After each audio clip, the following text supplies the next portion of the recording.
when we bought this house, I totally fell for a lie, and I'm guessing that you probably have too. Well, hello friends, I'm Mary Beth with At What Cost, where simple living and deep faith go hand in hand. Gather round, friends. It's story time. Picture it. Sicily, 1923. I'm kidding. Comment if you know where that reference is from. Before I get into this story, I want you to keep something in mind as we talk about this topic today. The battle for our hearts is not always won in one singular foul swoop. The enemy wages war on our hearts through small attacks on really the most mundane of things.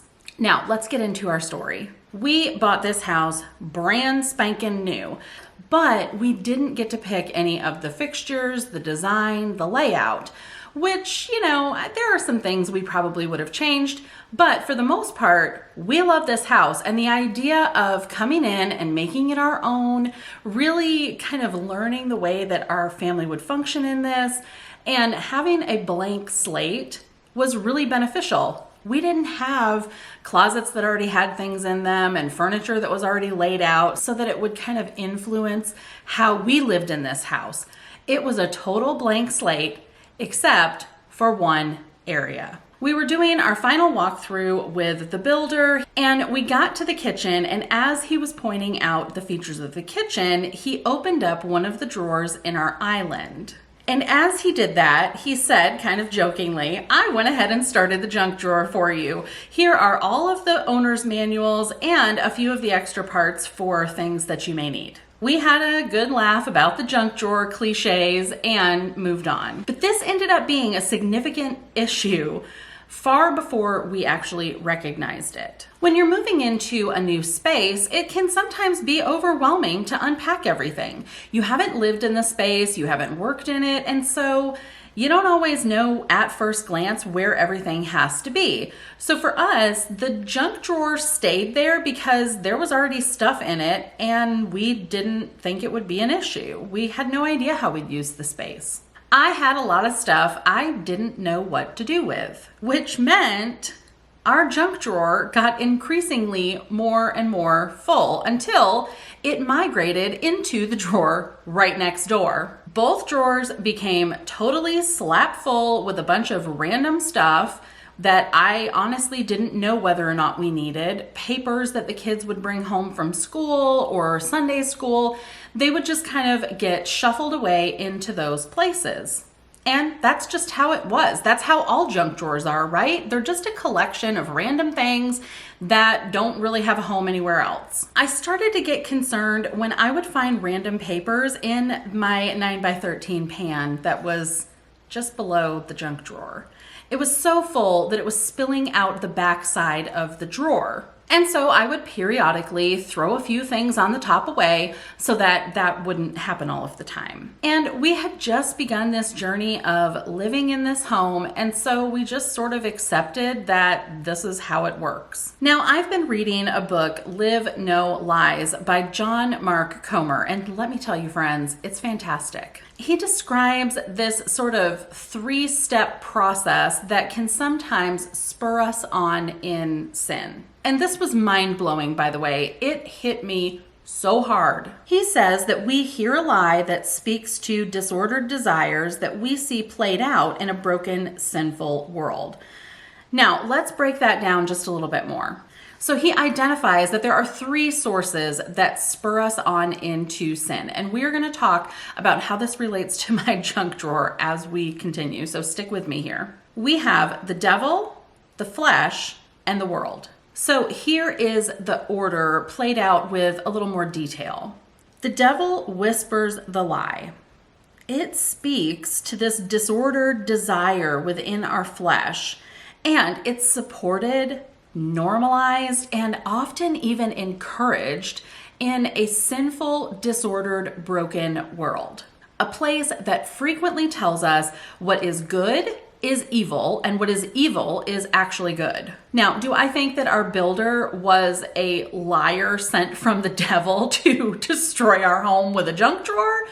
No, that's kind of ridiculous. Nor do I think that junk drawers are an abomination to the Lord. But it doesn't mean that any of this is exempt from that practice. Remember our guiding point from the beginning of this video. The enemy wages war on our hearts through small attacks on really the most mundane of things. Those little inconveniences lead to minor feelings of overwhelm that eventually increase and become bigger than we could have imagined. So here's the lie that our junk drawers whisper to us. You need this. You can't live without this. You need stuff. I can give you that stuff. And what disordered desire does it speak to? Well, it frankly tells us that God won't provide for us, that He doesn't take care of us, that we don't always have the things that we need, and it's up to us to save a stockpile of things that we need for these just-in-case kind of scenarios. Now, does it sound like a little bit of a stretch to equate God providing for us with things like, do we have a Sharpie marker when we need it? Yes, but honestly, no. If the battle for our hearts is truly won in those small, mundane things of life that slowly wear us down and disrupt our peace, then yes, Sharpie markers do become a big part of God's plan for our lives. Over time, those small inconveniences can really disrupt the flow of our lifestyle and the way that we carry out God's will.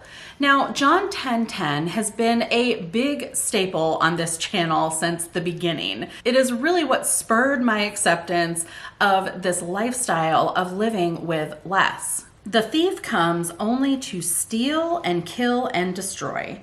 I came that they may have life and have it abundantly. When my junk drawer gets out of control, it certainly does steal my peace, and it can cause chaos throughout the rest of my home in those moments. It becomes this chain reaction of looking for a Sharpie, only to discover that my kids have robbed the junk drawer of all of the Sharpies. Now we can't find them. So I ask them. They get upset because they think I'm accusing them. And then they start fighting amongst themselves. I know you're the one that took the Sharpie. And all of a sudden, we have all of this tension and chaos because things weren't well organized or put back where they needed to be put back. Now, I want to emphasize again, there's nothing wrong with a junk drawer, but what helped to make a shift for me was thinking about it more intentionally. It's not really a junk drawer. It's not some place that I just throw things that I don't know what to do with. It's an intentional space that houses small things that I need to keep on hand or close by in a central location that I use pretty frequently, but are small enough that they don't actually have a category somewhere else in our home. But how does that combat this three-part process of the enemy, the flesh, and the world? Well, first of all, we have to reject the idea that we cannot survive apart from our stuff. We reject the idea that we keep junk in our homes, that we are totally fine with chaotic, overwhelming spaces that steal our peace. We instead embrace our command and our call to bring order out of chaos. We normalize the idea that God will provide for us according to His good will, and that we actually experience more freedom when we have less stuff weighing us down. Now, if you want to learn more about how Scripture and deepening my faith really made an impact on our home, I would love for you to check out this playlist right up here. I will see you over there and we will talk all about this. Thanks so much for watching, and until I see you next time, keep fighting the good fight.